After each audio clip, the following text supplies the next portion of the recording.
Good morning बच्चों, कैसे हैं आप सभी। मैं आपकी विज्ञान की अध्यापिका आज आपको आपकी पुस्तक का पाठ 11 पढ़ाने जा रही हूँ, जिसका नाम है गति तथा समय। तो चलिए बच्चों, शुरू करते हैं आज का पाठ। तो पाठ 11 है आपका गति तथा समय। तो क्या होती है गति और समय। आप जानते हैं कि यदि कोई वस्तु समय के साथ साथ अपनी स्थिति बदलती है तो उसे गतिमान कहा जाता है। आप यह भी जानते हैं कि कोई वस्तु किसी अचल वस्तु के सापेक्ष गतिमान हो सकती है तथा तीसरे अन्य वस्तु के सापेक्ष स्थिर या अचल हो सकती है। जैसे कि आप एक रेलगाड़ी में यात्रा कर रहे हैं, आप पटरी की दूसरी तरफ खड़े व्यक्ति के पास से गुजरते हैं तो व्यक्ति आपको तथा ट्रेन में बैठे प्रत्येक व्यक्ति को गतिमान अवस्था में देखेगा। यानी कि आप जिस व्यक्ति को ट्रेन में से बैठकर देखते हैं उसके लिए आप गतिमान अवस्था में हैं, लेकिन ट्रेन में बैठा आपसे अगला व्यक्ति आपके सापेक्ष एक स्थिर अवस्था में है। आगे चलते हैं। गति गति क्या है। विभिन्न प्रकार की गतियों के कुछ उदाहरण नीचे दिए गए हैं। जैसे कि रेलगाड़ी का चलना एक सरल गति है। गति के उदाहरण है यहाँ रेलगाड़ी का चलना, जो कि एक सरल गति है।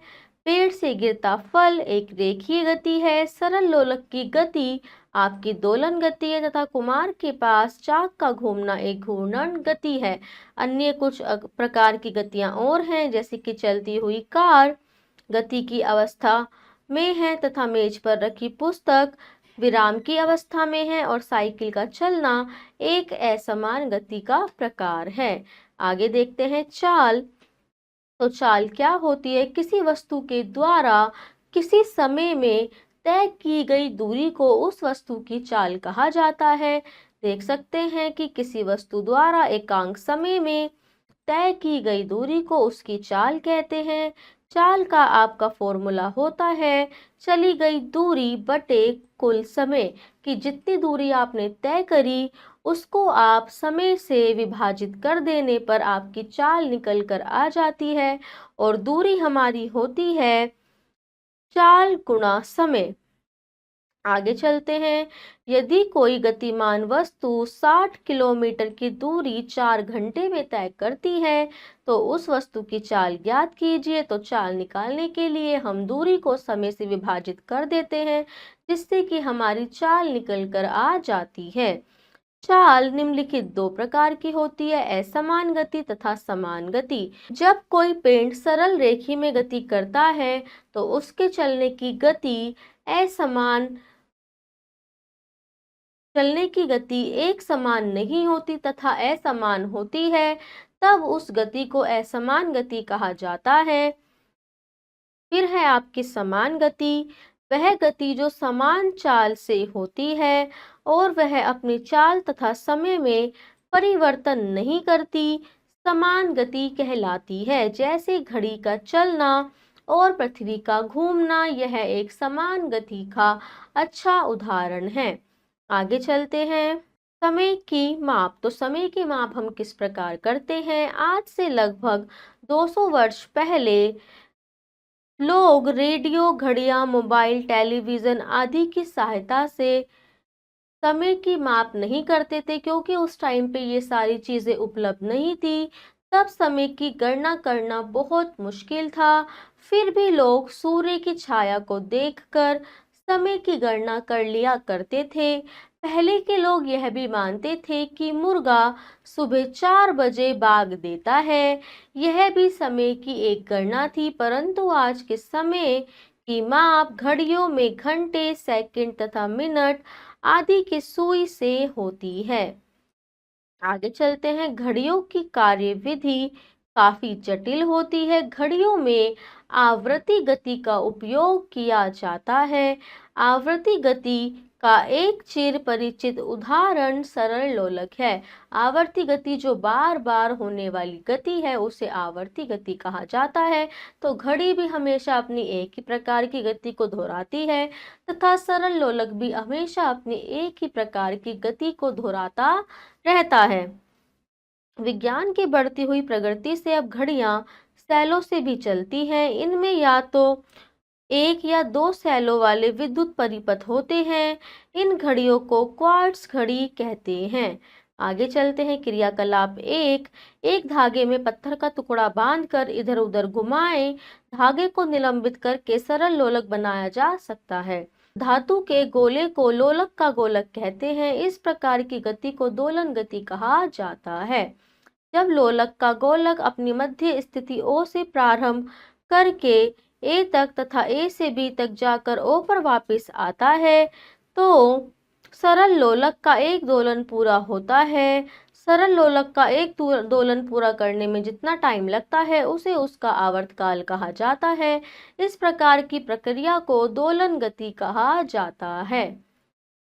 अतः हम कह सकते हैं कि एक दीवार घड़ी जिसमें लोलक होता है इधर उधर घूमता है, वह लोलक 1 घंटे में जितनी बार इधर उधर गति करता है उसे उसका आवर्तकाल कहा जाता है। समय तथा चाल के मात्रक। समय के मूल मात्रक सेकंड, मिनट तथा घंटे होते हैं। ये मात्रक एक दूसरे से संबंधित होते हैं और सुप्रसिद्ध वैज्ञानिक गैलीलियो ने समय तथा चाल के संबंध में गणना की है। दूरी की गणना किलोमीटर तथा मीटर में की जाती है। शरीर की नाड़ी 72 बार प्रति मिनट अर्थात 10 सेकंड में लगभग 12 बार स्पंदन करती है। फिर है चाल को मापना। समय तथा दूरियों का एक दूसरे से संबंध होता है। किसी गतिमान वस्तु की चाल परिवर्तित होती है। एक कमरे में पंखे की चाल को मापने के लिए प्रति मिनट में पंखा जितने चक्कर लगाता है उसे 60 से भाग कर देते हैं। इस प्रकार प्रति सेकंड जितने चक्कर वह लगाता है उसे उसकी दोलन गति कहते हैं।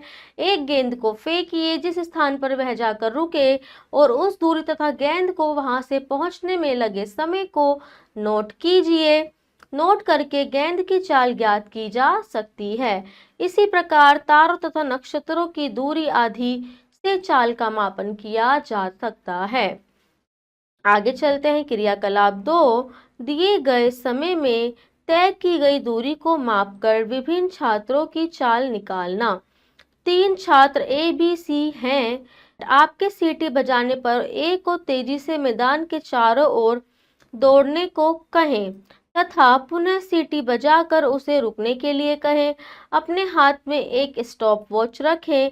जब सीटी बजाएं तब स्टॉप वॉच शुरू करें। जब घड़ी में 60 सेकंड का समय हो जाए तो सीटी बजाएं और स्टॉप वॉच को रोक दें।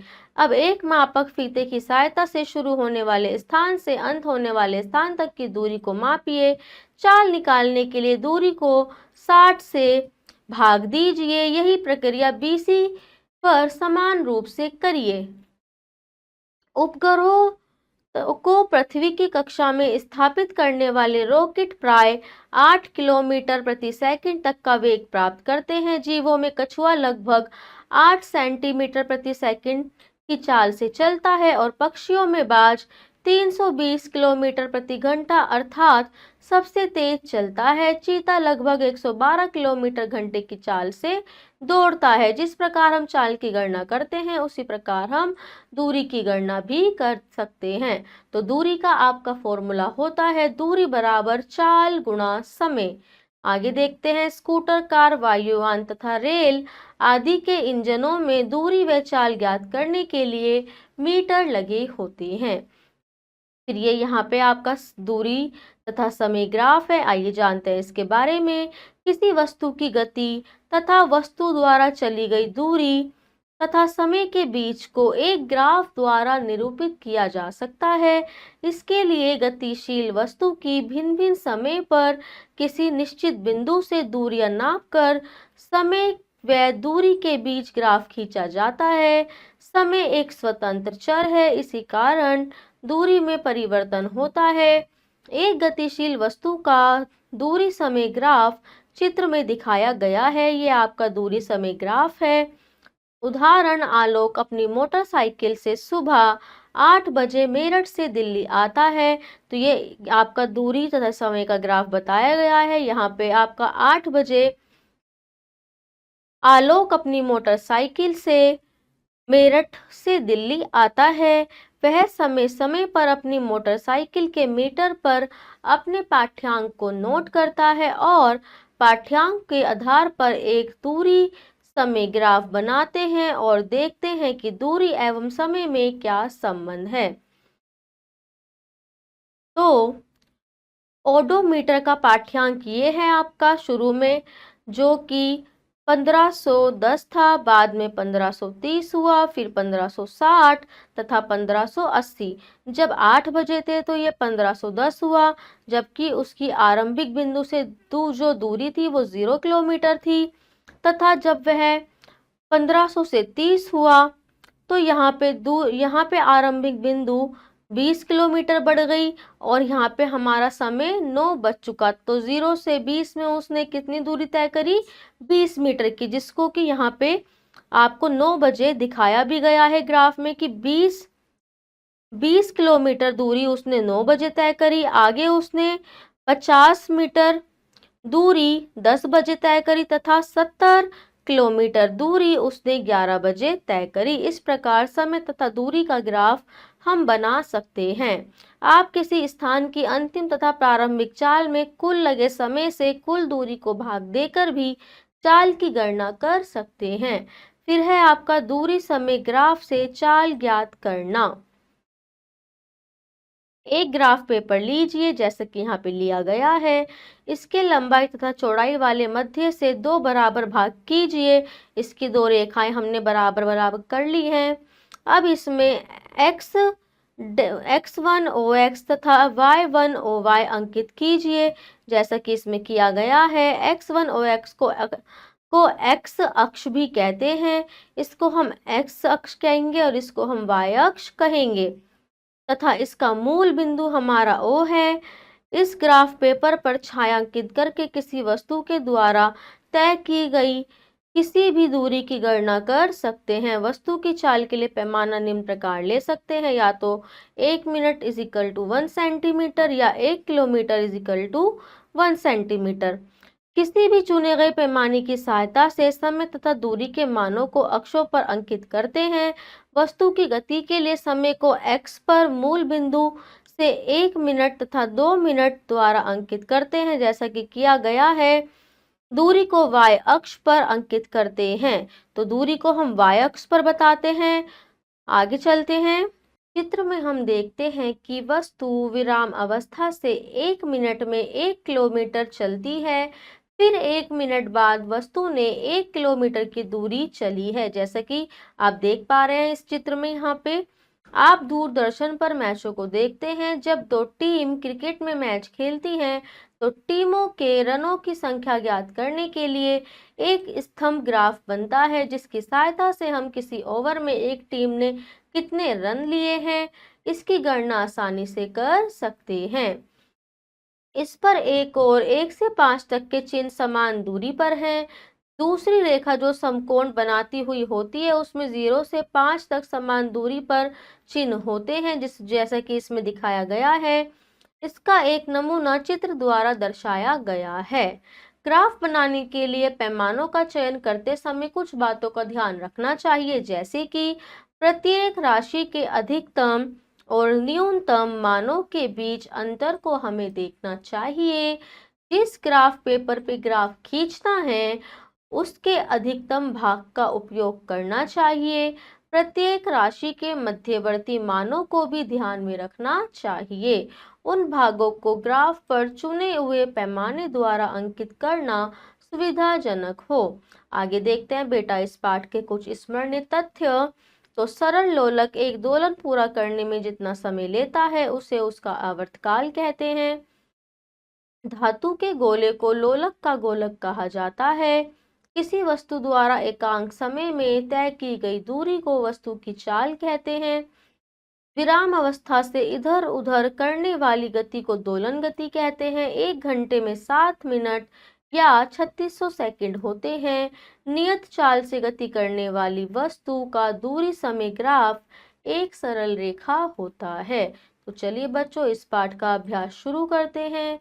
आइए देखते हैं प्रश्न का। सही उत्तर के सामने सही का निशान लगाइए।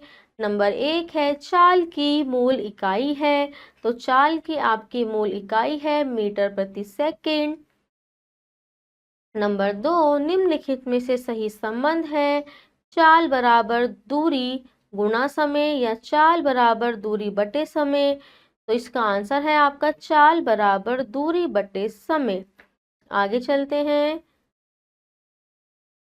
72 किलोमीटर प्रति घंटा बराबर है, तो 72 किलोमीटर प्रति घंटा आपके 20 मीटर प्रति सेकंड के बराबर है। जब आप 72 इंटू 1000 करेंगे और उसको 60 से भाग देंगे तो आपकी 20 मीटर प्रति सेकंड आंसर निकल कर आएगा। आगे चलते हैं। रिक्त स्थानों की पूर्ति कीजिए। नंबर 1 है किसी वस्तु द्वारा एकांक समय में तय की गई दूरी उस वस्तु की चाल कहलाती है।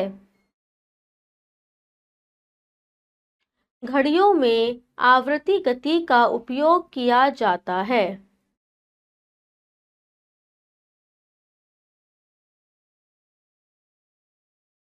घड़ी का लोलक जितनी बार इधर उधर घूमता है उसे उसका आवर्तकाल कहा जाता है।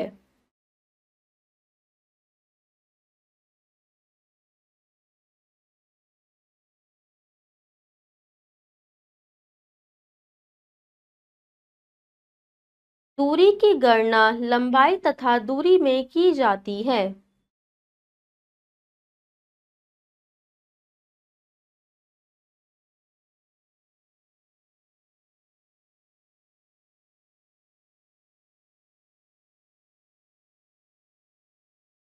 निम्नलिखित का मिलान कीजिए। समय, आवृत्ति गति, दूरी तथा चाल। तो चाल बेटा आपकी क्या होती है? चाल होती है दूरी बटा समय। दूरी आपकी क्या होती है? चाल इंटू समय। आवर्ती गति आपकी किस में होती है? घड़ी में। और समय होता है आपका दूरी बटे चाल। प्रश्न घ है, निम्नलिखित प्रश्नों के उत्तर दीजिए। तो बेटा आप इन्हें स्वयं के द्वारा घर पर ही करेंगे। तो बेटा ये पाठ आपका यहाँ पे समाप्त होता है। मैं आशा करती हूँ आपको अच्छे से यह पाठ समझ आया होगा। तो चलिए बच्चों, मिलते हैं अपनी अगली वीडियो में। तब तक के लिए आप खुश रहिए, स्वस्थ रहिए, पढ़ते रहिए। धन्यवाद।